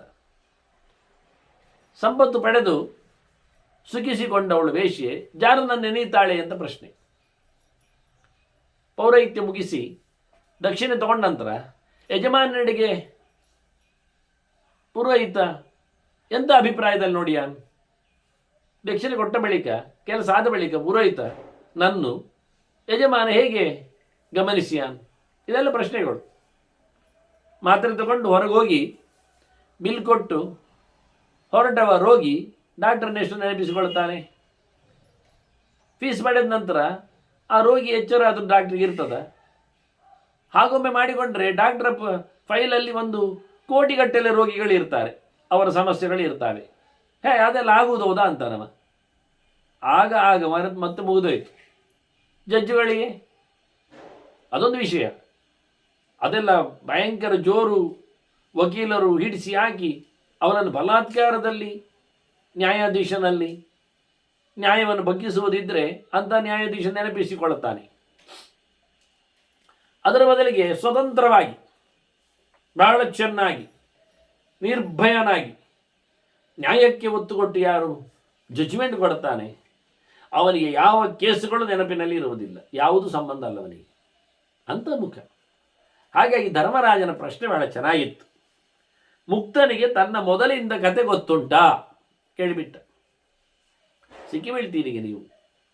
ಗೊತ್ತುಂಟು ಹೇಳಿದರೆ ಧರ್ಮರಾಜ ಆಗಲೇ ಅಳ್ಳಲಿಕ್ಕೆ ಶುರು ಮಾಡ್ತಾನೆ. ಅವನೇ ಹೇಳುತ್ತಾನೆ, ಒಂದು ದೋಷ ಉಂಟು ಮಾರಾಯರೆ ಮೋಕ್ಷದಲ್ಲಿ ಶುರು ಮಾಡಿದ. ಎಂಥದ್ದು? ಮೋಕ್ಷೇ ದೋಷ ಮಹಾನೇಶ. ಯಾವುದು? ಯದಿ ತತ್ರೈವ ವಿಜ್ಞಾನಿ. ಅವನಿಗೆ ಎಲ್ಲ ಗೊತ್ತುಂಟು ಅಂತ ನೀವು ಹೇಳಿಬಿಟ್ರಿಯಾ, ಅದೇ ದೊಡ್ಡ ದೋಷ ಮೋಕ್ಷದಲ್ಲಿ. ಯಾಕೆಂದರೆ ಅದೆಲ್ಲ ನೆನಪಾಗಿ ಅವನಿಗೆ ಅಳ್ಳಿಕ್ಕೆ ಶುರುವಾಗ್ತದೆ, ಸಂಕಟಕ್ಕೆ ಬರ್ತದೆ, ಅಯ್ಯೋ ಗಲೀಜಿ ಅಂತ ಕಾಣ್ತದೆ, ಬೇಸರ ಹಿಡಿದೋಗ್ತದೆ, ಮತ್ತೆ ಸತ್ತಾಗಿ ಆಗ್ತದೆ ಅವನಿಗೆ ಹಳೆತೆಲ್ಲ ನೆನಪಾಗಲಿಕ್ಕೆ ಶುರು ಮಾಡಿದರೆ. ಪಿಲಿಗ್ರಿಮೇಜಿಗೆ ಹೋಗ್ತಾರೆ, ಗಮ್ಮತ್ತಲ್ಲಿ ಇರ್ತಾರೆ, ಏನೋ ಎಡವಟ್ಟಾಗಿ ಅಲ್ಲಿನ ನೀರಿನಲ್ಲಿ ಅವರ ಪ್ರೀತಿಪಾತ್ರನಾದ ವ್ಯಕ್ತಿ ಹೋಗಿಬಿಡ್ತಾನೆ, ಕೊಚ್ಚಿ ಹೋಗ್ತಾನೆ, ಸತ್ತು ಹೋಗ್ತಾನೆ. ಇದ್ದದ್ದೆಲ್ಲ ಬೇಕಾದಷ್ಟು ನಡೀತದೆ ಅಚಾನಕವಾಗಿ. ಮತ್ತು ಯಾವತ್ತು 16 ವರ್ಷದ ಬಳಿಕ ಮತ್ತೊಮ್ಮೆ ಯಾರದ್ದೋ ಜೊತೆಯಲ್ಲಿ ಅದೇ ಸ್ಪಾಟಿಗೆ ಬರ್ತಾನೆ. ಬರುವಾಗ ಅದನ್ನು ನೆನಪಿಸಿಕೊಳ್ಳುತ್ತಾನೆ, ಹಿಂದೆ ಬಂದಿದ್ದೆ ಇಲ್ಲಿ, ಇಂಥವನ್ನು ಕಳ್ಕೊಂಡೆ ನಾನು, ಮಗನೋ ಮಕ್ಕಳು ಅಪ್ಪನೋ ಅಮ್ಮನೋ ಅಕ್ಕನೋ ಯಾರೋ. ಆಗ ಸಂಕಟ ಪಡ್ತಾನೆ. ಕೆಲವೊಮ್ಮೆ ಆ ಸ್ಪಾಟಿಗೆ ಬರಲಿಕ್ಕೆ ಅವನು ಹೆಸಿಟೇಟ್ ಮಾಡ್ತಾನೆ, ಬೇಡ ಅಂತಾನೆ. ಯಾಕೆ ಹೇಳಿದೆ? ಬೇಡ, ಆವತ್ತೊಂದು ಘಟನೆ ಆಗಿದೆ, ದುರ್ಘಟನೆ ಅಂತಾನೆ. ಹೀಗೆ ಮನುಷ್ಯ ಹಳೆತನ್ನು ಕೇವಲ 4-6 ವರ್ಷದಲ್ಲಿಯೇ ಯೋಚನೆಗೆ ತಂದಾಗ ಅಳುತ್ತಾನೆ, ಕುಸಿತಾನೆ, ಬೇಸರಿಸ್ತಾನೆ, ಓಡಿ ಹೋಗ್ತಾನೆ, ಗೋಗರಿತಾನೆ. ಹಾಗಿರುವಾಗ ಮೋಕ್ಷದಲ್ಲಿ ಈ ಲಕ್ಷೋಪಲಕ್ಷ ಜನ್ಮಗಳಲ್ಲಿ ವಿಧ ವಿಧವಾದ, ಅದರಲ್ಲಿಯೂ ಜಿಂಕೆಯಾಗಿ ಹುಟ್ಟಿದ್ದೇನೆ ಅಂತ ಹಾರ್ತಾ ಇರುವಾಗಲೇ ಅವನ ಯೋಚನೆಯಲ್ಲಿ ಎಗರಿಸುವ ಹುಲಿಯನ್ನು ನೋಡಿ ಒಮ್ಮೆಲೆ ಕಿರಿಚಿಕೊಂಡಾನವ. ಆ ನೆನಪು ಬಂದಾಗ ಬೇಕಂದಲೂ ಅದರ ಹಾರಿ ಅದು ತನ್ನನ್ನು ಬಗೆದು ತಿನ್ನುವಾಗ ಹಿಂಸೆ, ಅತೀ ನೋವು, ಸಂಕಟದಲ್ಲಿ ಸತ್ತ ಜಿಂಕೆಯ ಕತೆ ತಾನೇ. ಇದನ್ನೆಲ್ಲ ಮೋಕ್ಷದಲ್ಲಿ ನೆನಪಿಸಿಕೊಳ್ಳುತ್ತಾನೆ. ಅವನಿಗೆಲ್ಲ ಗೊತ್ತುಂಟು ಅಂತ ಹೇಳಿಬಿಟ್ರೆ ಮಾರಾಯರೆ ಮೋಕ್ಷದಲ್ಲಿ ಒಂದು ದೊಡ್ಡ ದೋಷ ಅಂತ ಹೇಳ್ತೇನೆ ನಾನು ಅದನ್ನು. ಅದರ ಬದಲಿಗೆ ಪ್ರವೃತ್ತಿ ಲಕ್ಷಣಂ ಧರ್ಮಂ ಪಶ್ಯಾಮಿ ಪರಮಂ ನೃಪ ಅಂತಾನೆ. ಕೂಡಲೇ ಭೀಷ್ಮರ ಅಂತ ಹೇಳ್ತಾನೆ, ಅದರ ಬದಲಿಗೆ ಮೋಕ್ಷಕ್ಕೆ ಹೋಗೋದು ಬೇಡ ಸ್ವಾಮಿ ಅಂತಾನೆ. ಇಲ್ಲಿಯೇ ಗಮ್ಮತ್ತಾಗ್ತದೆ. ಮಾಮೂಲಿ ತಿರ್ಕೊಂಡಿರು, ಒಂದಾದ್ರೂ ಒಂದು ಸಿಗ್ತಾ ಇರ್ತದೆ, ಯಾವುದಾದ್ರೂ ಒಂದು ಪರ್ಯಾಯ ಬಂದೇ ಬರ್ತದೆ. ಯಾರಾದರೂ ಯಾವುದಾದ್ರೂ ಒಂದು ಸೌಟಲ್ಲಿ ಏನೋ ಪಾಯಸ ಹಾಕೇ ಹಾಕ್ತಾನೆ ಮತ್ತೆ. ಇದೇ ಗಮ್ಮತ್ತು ಅಂದ.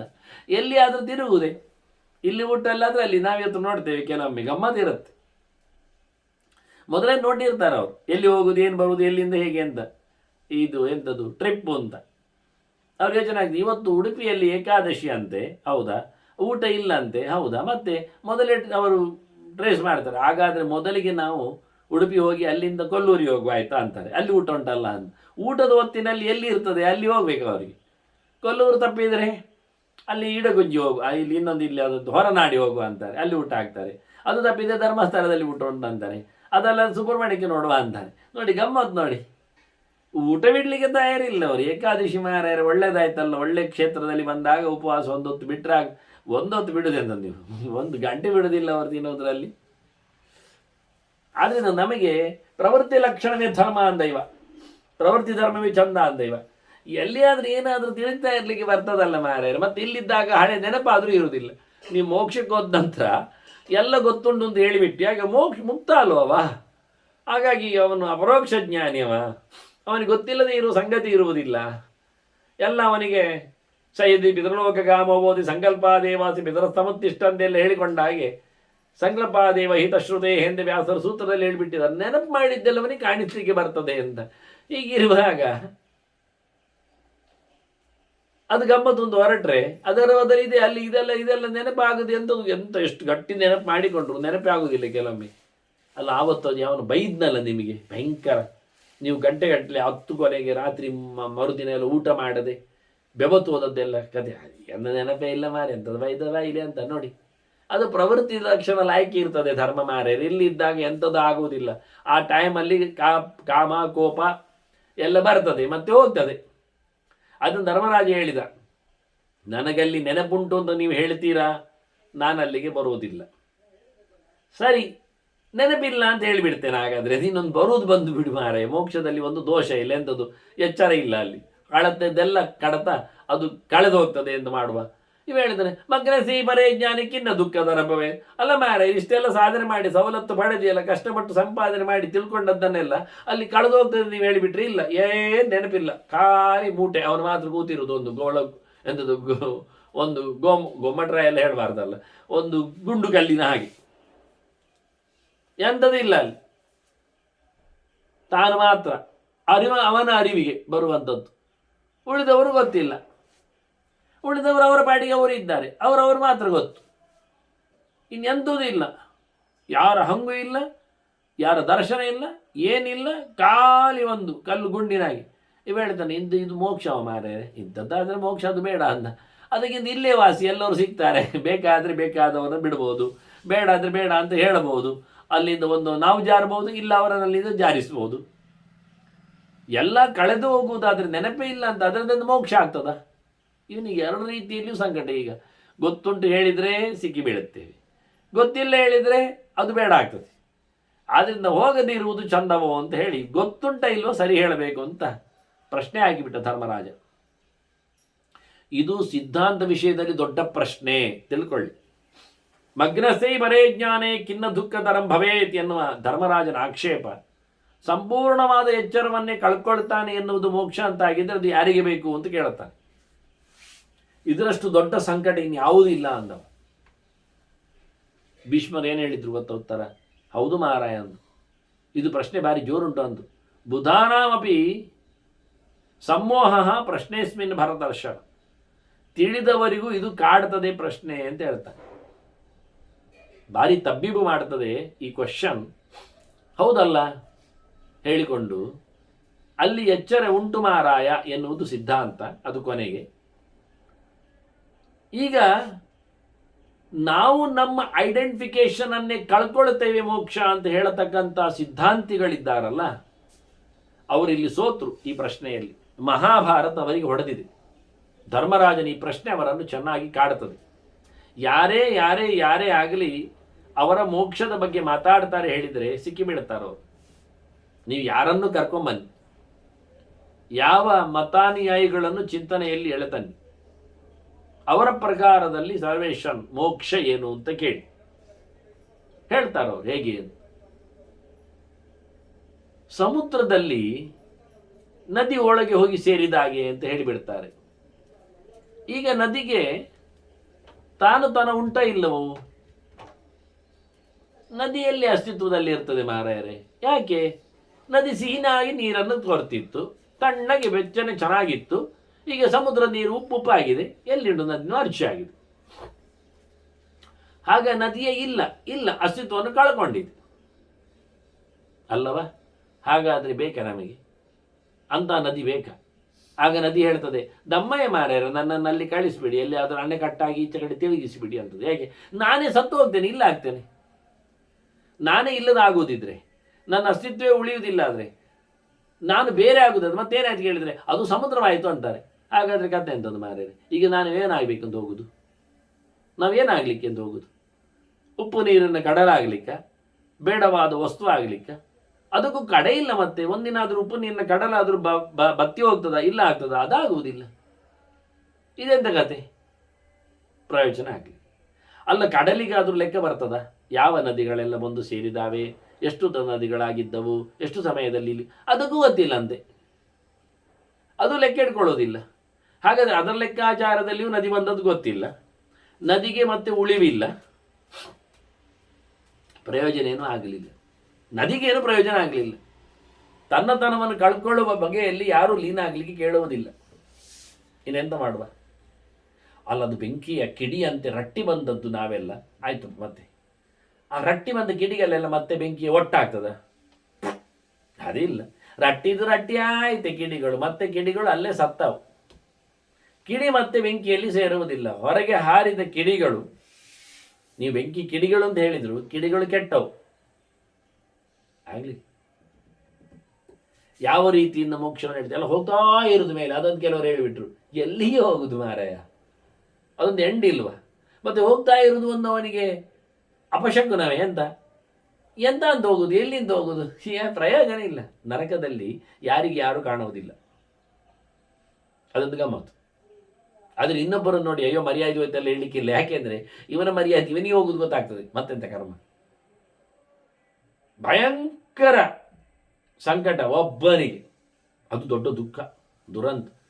ಇಬ್ಬರೊಟ್ಟು ಪೆಡೆ ತಿನ್ನೋದು ನೋಡುವಾಗ ಸ್ಪರ್ಧಾತ್ಮಕವಾಗಿ ಇಬ್ಬರು ಪೆಡೆ ತಿನ್ಬಹುದು. ಇರಲಿ, ಅವನಿಗೆ ಒಂದು ನೋಡಿ ನನಗೊಂದು ನೋಡಿ, ನಾನೊಂದು ದೊಡ್ಡ ತಿಳ್ಕೊಳ್ತೇನೆ, ಇಬ್ಬರಿಗೆ ಕೊಡ್ತಾರಲ್ಲ ಬೆತ್ತು ತೊಂದರೆ ಇಲ್ಲ ಅಂತ.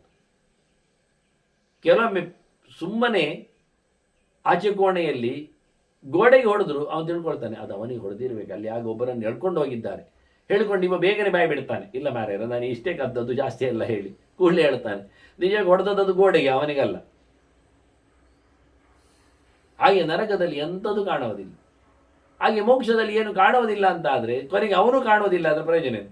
ನರಕದಲ್ಲಿ ಅವನಿಗೆ ದುಃಖದ ಅನುಭವ ಉಂಟು, ಮೋಕ್ಷದಲ್ಲಿ ಸುಖಾನುಭವ ಇಲ್ಲ ಅಂತ ಆದರೆ ಮೋಕ್ಷಕ್ಕೆ ಹೋಗುದು ಹೇಗೆ? ದೇವರು ಕಾಣುವುದಿಲ್ಲ ಆದರೆ ನಿರಂತರವಾಗಿ ಮೋಕ್ಷದ ಕಥೆ ಏನು? ನರಕದಲ್ಲಿ ಅವನಿಗೆ ಅವಧೂತರು ಕಾಣ್ತಾರೆ, ಹೊಡೆಯೋರು ಕಾಣ್ತಾರೆ, ಅವನಿಗೆ ಗಾಸಿ ಕೊಡುವವರು ಕಾಣ್ತಾರೆ, ದಮ್ಮಯದ ಕೈಲಿ ಆಗ್ತಾನೆ, ಅವನ ಹತ್ರ ಬಿಟ್ಟು ಬಿಡಿಯಿಂದ ಕೂಗ್ತಾನೆ, ಇನ್ನು ಮಾಡುವುದಿಲ್ಲ ಅಂತಾನೆ. ಅದನ್ನು ಮೋಕ್ಷದ ಕಲ್ಪನೆ ಉಂಟಲ್ಲ ಭಾರಿ ಕಷ್ಟ. ಹೋಗದವನಿಗೆ ಹೇಳಲಿಕ್ಕೆ ಬರುವುದಿಲ್ಲ, ಹೇಳಿದವನಿಗೆ ಕೇಳಲಿಕ್ಕೆ ಒಪ್ಪುವುದಿಲ್ಲ ನೀವು. ಹಾಗಾಗಿ ಇಲ್ಲಿ ಭೀಷ್ಮರು ಬಹಳ ಚೆನ್ನಾಗಿ ಹೇಳುತ್ತಾರೆ, ನರಯ ಮೋಕ್ಷದಲ್ಲಿ ಮರೆತು ಹೋಗುವ ಕಥೆ ಇಲ್ಲ. ವ್ಯಕ್ತಿಗೆ ತಾನೇ ಯಾರು ಅಂತ ಗೊತ್ತಿರ್ತದೆ, ಎಲ್ಲರನ್ನು ಕಾಣುತ್ತಾನೆ, ಅದು ಅವನಿಗೆ ಗಮನದಲ್ಲಿ ಅದೇ ಹೇಳಿ ಸಾಯದಿ ಪಿತೃಲೋಕ ಗಾಮೋ ಭವತಿ ಸಂಕಲ್ಪ ದೇವಾಸ್ಯ ಪಿತರಃ. ತಂದೆಯಂದಿರನ್ನು ನೋಡಬೇಕು ಅಂದರೆ ತಂದೆಯಂದಿರು ಕಾಣ್ತಾರೆ ಪಾಸ್ಟ್. ಯಾವ್ಯಾವೋ ಜನ್ಮದಲ್ಲಿ ಹುಟ್ಟಿದ ತಂದೆ ಬೇಕು ಹೇಳಿದ್ರೆ ಆಯಾ ಜನ್ಮದ ತಂದೆಯವರು ಕಾಣ್ತಾರೆ. ಸಯದಿ ಸಖಿಲೋಕ ಫ್ರೆಂಡ್ಸ್ಗಳು ಬೇಕು, ಫ್ರೆಂಡ್ಸ್ಗಳು ಕಾಣ್ತಾರೆ. ಅದರಿಂದ ಇಲ್ಲ ಆಗುವುದಿಲ್ಲ, ನೆನಪಾಗುವುದಿಲ್ಲ ಅಂತಲ್ಲ, ಅವನ ತಂದೆಯಿಂದ ನೆನಪಾಯ್ತಲ್ಲ, ಕಾಣ್ಲಿಕ್ಕೆ ಬರ್ತಲ್ಲ, ಎಲ್ಲ ಸತ್ಯ ಅಂತ, ಎಲ್ಲ ಇದೆ. ಮತ್ತೆ ನೋವು ಅಲ್ಲ, ನೋವು ಇರುವುದಿಲ್ಲ. ಹಾಗಾದ್ರೆ ಒಂದು ವಿಷಯ, ನೆನಪಾದಾಗ ಎಲ್ಲ ಕಂಡದ್ದನ್ನೆಲ್ಲ ಅಳ್ಳಿಕ್ಕೆ ಬರ್ತದೆ, ಅಳ್ಳಿಕ್ಕೆ ಬರುವುದಿಲ್ಲ ಎನ್ನುವುದು ವಿಶೇಷ ಅಷ್ಟೆ. ಇಲ್ಲಿ ವಿಶೇಷ ಏನು ಕೇಳಿದರೆ, ಸ್ವರೂಪಭೂತವಾದ ಇಂದ್ರಿಯಗಳು ಇರಲಿಕ್ಕೆ ಹೋಗಿ ಭೌತವಾದ ಇಂದ್ರಿಯಗಳು ಅಲ್ಲದೇ ಇರುವುದರಿಂದ ಅವನಿಗೆ ನೋವು ಸಂಕಟ ಎಲ್ಲ ಆಗುವುದಿಲ್ಲ. ಅವನು ಮೆಚ್ಯೂರ್ ಆಗಿರ್ತ, ದಾಟಿ ಬಂದಿರ್ತ. ಒಬ್ಬ ಪಿಲಿಗ್ರಿಮಿಗೆ ಹೋದಾಗ ನಾನಾಗ ಹೇಳಿದ್ನಲ್ಲ, ತನ್ನವನನ್ನು ಕಳ್ಕೊಂಡ ಅಂತ. ಕಳ್ಕೊಂಡ ಅಂದರೆ ಅವನು ಹಾರಿದ್ದಾನೆ ನೀರಿಗೆ, ಹಾಗಾಗಿ ಕಳೆದೋದ. ಇನ್ನೊಂದು ಸರ್ತಿ ಬಂದಾಗ ಅದೇ ಸ್ಪಾಟಿನಲ್ಲಿ ನಿಂತು ಅಳುತ್ತಾನವ, ನನ್ನ ಫ್ರೆಂಡ್ ಒಬ್ಬ ಇದ್ದ ಇದರೊಟ್ಟಿಗೆ ಆವತ್ತು ಬಂದವ ಹಾರಿ ಸತ್ತಿದ್ದಾನೆ ಅಂತ. ಆದರೆ ಇವತ್ತು ಅಳುವುದಿಲ್ಲವ, ಯಾಕೆಂದರೆ ಅವನ ಬಗ್ಗೆ ಅವನು ಎಚ್ಚರ ಆಗಿದೆ. ಅವನು ಹಾರಿದ್ದು ಅವನಿಗೆ ಭಯಂಕರ ಸಾಲದ ಬಾಧೆ, ಅಲ್ಲಿನ ನಿವೃತ್ತಿ ಮಾಡಿಕೊಂಡದ್ದವ. ಹಾಗಾಗಿ ಸಾಲ ಮಾಡಿದ್ದವನ ತಪ್ಪಲ್ವ, ಬೂಟದೆ ದುರ್ದೈವ ಅವನನ್ನು ಬಂಧಿಸಿದ್ದು ಅನ್ಯಾಯ ಅಲ್ವ ಹೇಳಿ ವಿಷಯವನ್ನು ಬಿಟ್ಟಿರ್ತ. ಹಾಗಾಗಿ ನೋವಿಗೂ ನಲಿವಿಗೂ ನಮಗಿರತಕ್ಕ ಅಟ್ಯಾಚ್ಮೆಂಟ್ ಕಾರಣ ಇರ್ತದೆ. ಮೋಕ್ಷವು ಸಂಬಂಧಾತೀತವಾಗಿರ್ತದೆ.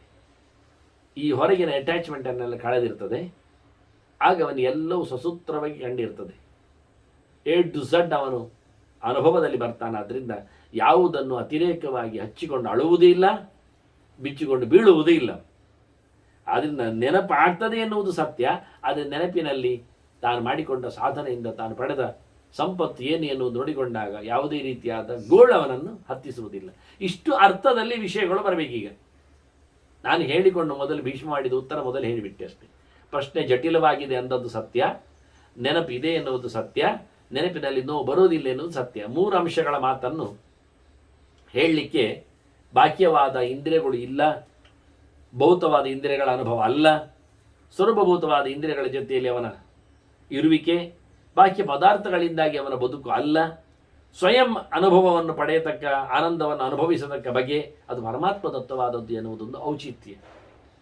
ಪರಿಪೂರ್ಣವಾಗಿ ದೇವರ ಪ್ರತಿಬಿಂಬನಾಗಿ ನಿಂತು ಆತ ಮಡಿಯುವ ಆ ಕೆಲಸದ ಬಗ್ಗೆ ಅದನ್ನು ಇಷ್ಟು ಸ್ಪಷ್ಟದ ಗೆರೆಗಳಲ್ಲಿ ಹೇಳುವುದಿಲ್ಲ ಭೀಷ್ಮರು. ಮತ್ತೆ ಹೇಳುವಾಗ ಬಹಳ ದೊಡ್ಡ ಮಟ್ಟಿನ ಚಿಂತನೆಯನ್ನು ನಮ್ಮ ಮುಂದೆ ಇಡುತ್ತಾರೆ. ಇಷ್ಟನ್ನು ಹೇಳಬೇಕು ಅವರು. ವಾಸ್ತವವಾಗಿ ಇಂದ್ರಿಯಾಣ್ಯೇವ ಬುದ್ಧ್ಯಂತೆ ಸ್ವದೇಹೇ ದೇಹಿನಾನ್ ನೃಪ. ಒಂದೊಂದು ಗೆರೆಗಳನ್ನು ಅರ್ಥ ಮಾಡ್ತಾ ಹೋಗುವ ಅಷ್ಟೆ. ಪ್ರತಿಯೊಬ್ಬನ ದೇಹದಲ್ಲಿ ಇರತಕ್ಕ ಇಂದ್ರಿಯಗಳೇ ಕೆಲಸವನ್ನು ಮಾಡುವಂಥದ್ದು. ಆ ಇಂದ್ರಿಯಗಳಲ್ಲಿ ಕೆಲಸ ಮಾಡಿದ್ದನ್ನು ಜೀವ ತಿಳ್ಕೊಳ್ಳುತ್ತಾನೆ ಎನ್ನುವುದಷ್ಟು ಸತ್ಯ. ಕಾರಣಾನಿ ಆತ್ಮಸಕ್ತಾನಿ ಸೂಕ್ಷ್ಮ ಪಶ್ಯತಿ ತೈಸ್ತು ಸಹ. ಒಳಗಿರತಕ್ಕ ಸೂಕ್ಷ್ಮನಾದ ಜೀವ ಅವುಗಳಲ್ಲಿರತಕ್ಕ ಸಂಗತಿಗಳನ್ನೆಲ್ಲ ಚೆನ್ನಾಗಿ ಅನುಭವಿಸ್ತಾನೆ, ತಿಳ್ಕೊಳ್ಳುತ್ತಾನೆ.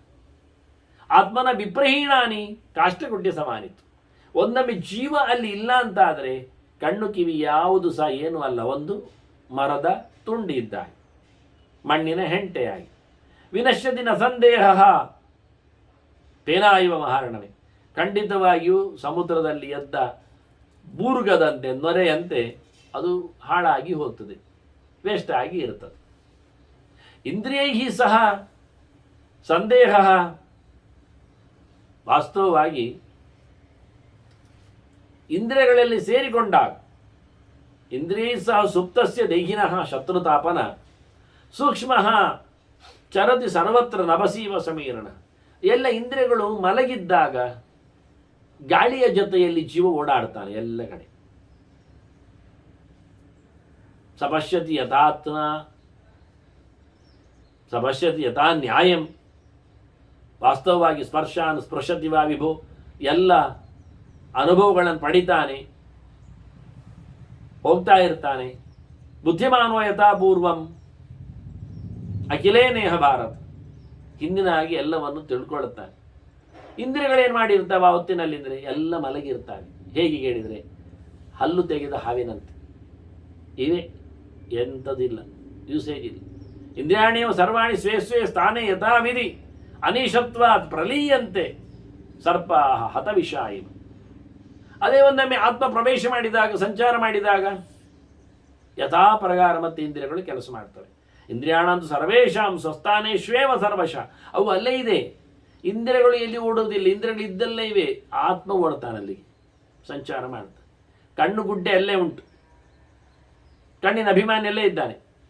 ಆತ್ಮ ಸಂಚಾರ ಮಾಡಿದಾಗ ಅಭಿಮಾನಿ ಕಣ್ಣಗುಡ್ಡೆಯಲ್ಲಿ ಕಣ್ಣನ್ನು ರೂಪದ ದರ್ಶನದಲ್ಲಿ ತೆರೆದುಕೊಳ್ಳುತ್ತಾನೆ. ಹಾಗೆ ಕ್ರಮ ಆಕ್ರಮ್ಯ ಅದನ್ನು ಆವರಿಸಿಕೊಂಡು ವ್ಯವಸ್ಥೆ ಮಾಡಿಕೊಡ್ತಾನೆ ನಿಜವಾಗಿ. ಅದನ್ನು ನಾವು ತಿಳ್ಕೊಳ್ಳಿಕ್ಕೆ ಮಾಡ್ತಾನೆ. ಆಗ ಚರತಿ ಆತ್ಮಾನ ಸಂಶಯ, ಇಂದ್ರಿಯಗಳಲ್ಲಿ ಆತ್ಮನ ಸಂಚಾರ ಬರ್ತದೆ. ಹೀಗೆ ಭಗವಂತಲ್ಲಿ ಮೋಕ್ಷದಲ್ಲಿ ಬಂದಾಗ ಸತ್ವ ರಜಸ್ಸು ತಮಸ್ಸು ಮನಸ್ಸು ಬುದ್ಧಿ ಎಂದು ಹೇಳಿದ್ದಲ್ಲ, ಈ 5 ಅದರಷ್ಟೇ ಅಲ್ಲದೆ 5 ಭೂತಗಳು ಸೇರಿ ಈ 10 ಗುಣಗಳ ಜೊತೆಯಲ್ಲಿ ಭಗವಂತ ಸರ್ವಾತ್ಮನ ಗುಣೈ ವ್ಯಾಪ್ತ ಕ್ಷೇತ್ರಜ್ಞ ಸಹ ಯುಧಿಷ್ಠಿರ. ಎಲ್ಲ ಗುಣಗಳಲ್ಲಿ ವ್ಯಾಪ್ತನಾಗಿ ನಿಂತವ ಭಗವಂತ ಇವನಿಗೆ ಅದರ ಊಟವನ್ನು ಮಾಡಿಸ್ತಾನೆ. ಇಲ್ಲಿ ಒಂದು ದೃಷ್ಟಾಂತ ಎತ್ತಿಕೊಳ್ಳುತ್ತಾರೆ ಭೀಷ್ಮರು. ಒಳ್ಳೆ ಶಿಷ್ಯ ಗುರು ಹೇಳಿದ ಹಾಗೆ ಕೇಳ್ತಾನೆ ಅಂತ. ಇದು ವಿಷಯ ಇವತ್ತು ಆ ಲೋಕದಲ್ಲಿ ಗೊತ್ತಾಗುವುದಿಲ್ಲ ನಮಗೆ. ಯಾಕೆ? ಗುರುಗಳು ಸರಿ ಇರುವುದಿಲ್ಲ, ಶಿಷ್ಯರು ಸರಿ ಇರುವುದಿಲ್ಲ. ಅದರಿಂದ ಅದು ಯೋಗ್ಯವಾದ ವಿಷಯದಲ್ಲಿ ಇಟ್ಟುಕೊಂಡಾಗ ಗುರು ಹೇಳಿದಾಗೆ ಶಿಷ್ಯನ ಸಂಚಾರ. ಹಾಗೆ ಇಲ್ಲಿ ನಾರಾಯಣ ಗುರು ಇದ್ದಾನೆ, ಇವ ಶಿಷ್ಯ ಇದ್ದಾನೆ, ಜೀವ. ಯಥಾ ಪ್ರಕಾರ ಚೆನ್ನಾಗಿ ನಡೀತದೆ. ಆತ್ಮಾಚಯಾತಿ ಕ್ಷೇತ್ರಜ್ಞಂ ಕರ್ಮಣೀಚ ಶುಭಾಶುಭೆ. ಎಲ್ಲ ವಿಷಯಗಳಲ್ಲಿಯೂ ಜೀವ ದೇವರು ಹೇಳಿದಾಗೆ ಕೇಳಿಕೊಂಡು ತಿರುಗ್ತಾನೆ. ಶಿಷ್ಯ ಇವ ಮಹಾತ್ಮಾನಮಂತ, ದೊಡ್ಡವನಲ್ಲಿ ಶಿಷ್ಯರು ಇರುವ ಹಾಗೆ ಎಂದು ಇಂದ್ರಿಯಾಣಿ ಚತಂ ಪ್ರಭೋ. ಇಂದ್ರಿಯಗಳು ಅವನ ಬೆನ್ನ ಹಿಂದೆ ಹೋಗ್ತಾವೆ, ಕೇಳುತ್ತಾವೆ. ಎಷ್ಟರ ಮಟ್ಟಿಗೆ ಹೇಳಿ ಪ್ರಕೃತಿಂಚಾಪ್ಯತಿಕ್ರಮ್ಯ ಗಚ್ಚತಿ ಆತ್ಮ ತಮ ಗಚ್ಚತಿ ಆತ್ಮಾನಮವ್ಯಯಂ. ಪ್ರಕೃತಿಯನ್ನು ದಾಟಿ, ಪ್ರಕೃತಿಯಿಂದ 2 ಅರ್ಥ, ಸ್ವಭಾವ ಅಂತಲೂ ಅರ್ಥ ಇದೆ. ಅಂದರೆ ತಾನು ಬಯಸಿದಂತೆ ಜೀವ ಮಾಡಲಿಕ್ಕೆ ಆಗುವುದಿಲ್ಲ. ಇಲ್ಲಿ ಜೀವನ ಸ್ವಭಾವಕ್ಕನುಗುಣವಾಗಿ ದೇವರವನ್ನು ನಡೆಸಿಕೊಳ್ಳುತ್ತಾನೆ. ಸತ್ವರಜಸ್ಸು ತಮಸ್ಸುಗಳು ಪ್ರಕೃತಿ ಇದ್ದೆ, ಅವನ್ನೆಲ್ಲ ದಾಟಿ ಬಂದಿರ್ತಾನಿವ. ಹಾಗಾಗಿ ಪರಂ ನಾರಾಯಣಂ ದೇವಂ ನಿರ್ದ್ವಂದ್ವಂ ಪ್ರಕೃತೇ ಪರಂ ವಿಮುಕ್ತ ಸರ್ವ ಪಾಪೇಭ್ಯ ಪ್ರವಿಷ್ಟ ತಮನಾಮಯ. ಯಾವುದೇ ರೋಗ ರುಜಿನಗಳು ಇಲ್ಲ, ಮತ್ತೆ ಹುಟ್ಟು ಸಾವುಗಳಿಲ್ಲ, ಜರ ವ್ಯಾಧಿಗಳಿಲ್ಲ, ಏರುಪೇರುಗಳಿಲ್ಲ, ಮತ್ತು ಅದರಲ್ಲಿ ದ್ವಂದ್ವವೇ ಇಲ್ಲ. ಸೋಲು ಗೆಲುವು ಸುಖ ದುಃಖ ಹೇಳಿಕೊಳ್ಳತಕ್ಕಂಥ ರೀತಿಯಲ್ಲಿ ಆಗೋ ಹೀಗೋ ಯಾವುದಿಲ್ಲ. ಸರ್ವ ಪಾಪಗಳಿಂದ ನಿವೃತ್ತರಾಗಿ ಭಗವಂತನಲ್ಲಿ ಅವನು ಪ್ರವೇಶ ಮಾಡಿರ್ತಾನೆ. ಪ್ರಕೃತಿ ಧರ್ಮಗಳನ್ನು ಮೀರಿರ್ತಾನೆ. ಪರಮಾತ್ಮನ ಮಗಳಂ ನ ನಿವರ್ತದಿ ಭಾರತ. ಅಲ್ಲಿ ಸೇರಿಕೊಂಡು ಮತ್ತೆ ಹಿಂದೆ ಬರುವುದಿಲ್ಲ. ಶಿಷ್ಟಂತತ್ರ ಮನಸ್ತಾತ. ಉಳಿದದ್ದೇನು ಕೇಳಿದರೆ, ಶಿಷ್ಟ ಅಂದ್ರೆ ಅವಶಿಷ್ಟ, ಉಳಿದದ್ದು ಅದು ವಿಶಿಷ್ಟ. ಸ್ವರೂಪಭೂತವಾದಂಥ ಇಂದ್ರಿಯ ಮನಸ್ಸು, ಇಂದ್ರಿಯಾಣಿಚ, ಇಂದ್ರಿಯಗಳು ಉಳಿವೆ. ಆಗಚ್ಚಂತ್ ಯಥಾಕಾಮಂ ಗುರೋಹೋ ಸಂದೇಶಕಾರಿಣ. ಗುರುಗಳ ಬೆನ್ನೆಯಿಂದ ಬರುವ ಶಿಷ್ಯರಂತೆ ಎಲ್ಲ ಇಂದ್ರಿಯಗಳು, ಮನಸ್ಸು ಜೀವನ ಜೊತೆಯಲ್ಲಿ ಇರ್ತವೆ. ಜೀವ ದೇವರ ಜೊತೆಯಲ್ಲೇ ಇರ್ತಾನೆ. ಯಾವುದೇ ಅಡ್ಡಿ ಆತಂಕಗಳು ಇಲ್ಲಿಲ್ಲ. ಇಲ್ಲಿ ಯಾವುದೇ ಪ್ರಕೃತಿ ಅವನನ್ನು ಕಂಟ್ರೋಲ್ ಮಾಡುವುದಿಲ್ಲ. ಇಲ್ಲಿ ಯಥಾ ಪ್ರಕಾರ ಭಗವಂತನ ಸಂಕಲ್ಪನುಗುಣವಾಗಿ ಜೀವನ ವ್ಯವಸ್ಥೆ. ಇದು ವಾಸ್ತವ ಆಗ್ತದೆ. ಶಕ್ಯಂ ಚಾಲಪೇನ ಕಾಲೇನ ಶಾಂತಿಂ ಪ್ರಾಪ್ತುಂ ಗುಣಾರ್ಥಿನ. ಒಳ್ಳೆಯದನ್ನು ಬಯಸಿದವನಿಗೆ ಬೇಗನೆ ಇಲ್ಲಿಂದ ಹೋಗಲಿಕ್ಕೆ ಬರ್ತದೆ. ಕಲಿಕೆ ಬಹಳ ಸುಲಭ, ಎಲ್ಲವೂ ಕಲಿಸಲ್ಪಡುತ್ತದೆ. ಹಾಗಾಗಿ ಇಲ್ಲಿಂದ ಬಿಡುಗಡೆಯನ್ನು ಪಡೆಯುವುದು ಭಾರಿ ಸುಲಭ. ಯೋಗದಲ್ಲಿ ಭಾರಿ ಕಷ್ಟ. ಯಮ ನಿಯಮಗಳು, ಪ್ರಾಣಾಯಾಮ, ಪ್ರತ್ಯಾಹಾರ ಬಹಳ ಕಷ್ಟದಲ್ಲಿ ಕಂಟ್ರೋಲ್ ಮಾಡಿಕೊಂಡು ಧಾರಣೆ ಮಾಡಲಿಕ್ಕೆ, ಧ್ಯಾನ, ಸಮಾಧಿ, ಇಲ್ಲಿ ಏನಿಲ್ಲ, ಕಲಿತಾ ಹೋಗುವುದು. ಸುಲಭವಾಗಿ ತಿಳ್ಕೊಳ್ಳಿಕ್ಕೆ ಬರ್ತದೆ, ಮುಂದುವರಿಲಿಕ್ಕೆ ಆಗ್ತದೆ. ಹೀಗೆ ಸಾಂಖ್ಯರು ಹೇಳಿದ ನೆಲೆಯಲ್ಲಿ ನೋಡಿಕೊಂಡ್ರೆ, ಏ ಉಕ್ತೇನ ಕೌಂತೇಯ ಯುಕ್ತ ಜ್ಞಾನೇನ ಮೋಕ್ಷಿಣ. ಮೋಕ್ಷವನ್ನು ಬಯಸುವವನಿಗೆ ಬಹಳ ಸುಲಭವಾಗಿ ಈ ಜ್ಞಾನ ತೆರೆದುಕೊಳ್ತದೆ. ಜ್ಞಾನೇನ ಕೌಂತೇಯ, ಬಹಳ ಅದ್ಭುತವಾದಂಥ ವ್ಯವಸ್ಥೆ ಇದು. ಈ ಜ್ಞಾನಕ್ಕೆ ತುಲ್ಯಂ ಜ್ಞಾನ ನ ವಿದ್ಯತೆ. ಇದಕ್ಕೆ ಸರಿಯಾದ ಜ್ಞಾನವೇ ಇಲ್ಲ. ಯಾಕೆ ಇದು ಬಹಳ ದೊಡ್ಡ ಮಟ್ಟಿನ ಜ್ಞಾನ. ಜ್ಞಾನಂ ಸಾಂಖ್ಯಂ ಪರಂ ಮತಂ. ಭೀಷ್ಮರು ಹೇಳ್ತಾರೆ, ಸಾಂಖ್ಯ ಜ್ಞಾನವೇ ದೊಡ್ಡ ಜ್ಞಾನ. ಶುದ್ಧಾತ್ಮ ತತ್ವ ವಿಜ್ಞಾನ ಹೇಳಿದಾಗ ಭಗವಂತನ ಬಗ್ಗೆ ಸರಿಯಾದ ಅರಿವು ಎಲ್ಲಿ ಸಿಗ್ತದೆ, ಎಲ್ಲಿ ಸಂಪಾದನೆ ಮಾಡ್ತಾನೆ, ಅದರಿಂದ ಮಾತ್ರವೇ ಮೋಕ್ಷ ಆಗುವುದು. ತಪ್ಪು ತಿಳ್ಕೊಂಡ್ರೆ ಮೋಕ್ಷ ಬರುವುದಿಲ್ಲ. ಒಂಚೂರು ಮಿಸ್ಟೇಕ್ ಆದರೆ ಫೈಲ್ ಒಂದು 0, ಒಳಗೋಗ್ಲಿಕ್ಕಿಲ್ಲ. ಅದು ಶುದ್ಧವಾದ ಸಾಂಖ್ಯಜ್ಞಾನದ ಬಗ್ಗೆ ಮತ್ತೊಮ್ಮೆ ಭೀಷ್ಮರು ವಿಶದವಾದ ಅನುಸಂಧಾನವನ್ನು ಮತ್ತೆ ತರ್ತಾರೆ. ಹಾಗಾಗಿ ಅರಿವು ಇದೆ, ಅರಿವು ಮಾಯುವುದಿಲ್ಲ ಎನ್ನುವುದೇ ದೊಡ್ಡ ವಿಷಯ. ಅರಿವು ಸತ್ತೋಗುವುದಾಗಿದ್ದರೆ ಅದು ಮೋಕ್ಷವೇ ಅಲ್ಲ. ಎಂತ ಗೊತ್ತೇ ಇಲ್ಲ. ಅದು ಇವತ್ತು ನಮ್ಮ ಲೋಕದ ಪರೀಕ್ಷೆಯಲ್ಲೆಲ್ಲ ಹಾಗೆ. ಪರೀಕ್ಷೆ ಆದ ನಂತರ ಅವನಿಗೆ ಒಳ್ಳೆ ರಿಸಲ್ಟ್ ಬಂದ ನಂತರ ಅವನ ಹತ್ರ ಕೇಳಿದರೆ ಎಂಥದ್ದು ಗೊತ್ತನವನೇ, ಆಗ ಓದಿದ ಅಲ್ಲಿಗೆ ಮುಗೀತು ನಾನೇ, ಪರೀಕ್ಷೆಗೆ ಮಾತ್ರ.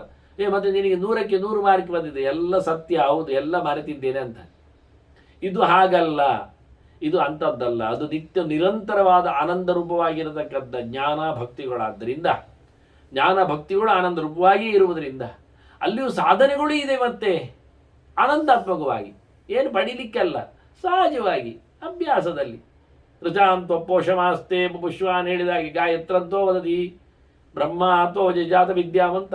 ಮುಕ್ತ ಬ್ರಹ್ಮರು ಸೇರಿ ಕೂತ್ಕೊಂಡು ಪ್ರವಚನ ಮಾಡ್ತಾರೆ, ಹೋಮ ಮಾಡ್ತಾರೆ, ಪ್ರಾರ್ಥನೆ ಮಾಡ್ತಾರೆ. ಏನು ಗಮ್ಮತ್ತು! ಎರಡು ಪ್ರಕಾರದ್ದು. ಅಂದರೆ ಪ್ರಾಕೃತವಾಗಿ ಮಾಡಲಿಕ್ಕೆ ಅವರಿಗೆ ಸಿಗ್ತದೆ ಸೊತ್ತುಗಳು, ಅಪ್ರಾಕೃತವಾದ ಸೊತ್ತುಗಳಿಂದಲೂ ಮಾಡ್ತಾರೆ. ಭಗವಂತನ ಅಮೋಘ ರೂಪಗಳನ್ನೆಲ್ಲ ಅನುಸಂಧಾನಕ್ಕೆ, ಪ್ರತ್ಯಕ್ಷಕ್ಕೆ ತಂದಿರುತ್ತಾರೆ. ಹೀಗೆ ಬಹಳ ಚಂದವಾಗಿ ಮುಕ್ತರಲ್ಲಿ ಎಲ್ಲರೂ ಗೊತ್ತು. ಮತ್ತೆ ಅವರವರ ಯೋಗ್ಯತೆಗೆ ಅನುಗುಣವಾಗಿ ಅದನ್ನು ಉಲ್ಲೇಖ ಮಾಡುವ ಮೂಲಕ ಜ್ಞಾನದ ಮತ್ತೆ ಎತ್ತರತನವನ್ನು ಮತ್ತೆ ಬಿತ್ತರಿಸ್ತಾರೆ ಭೀಷ್ಮರ ವಂದನೆಗಳೊಂದಿಗೆ. ಶ್ರೀಕೃಷ್ಣಾರ್ಪಣಮಸ್ತು. ನಾರಾಯಣ ನಾರಾಯಣ ನಾರಾಯಣ.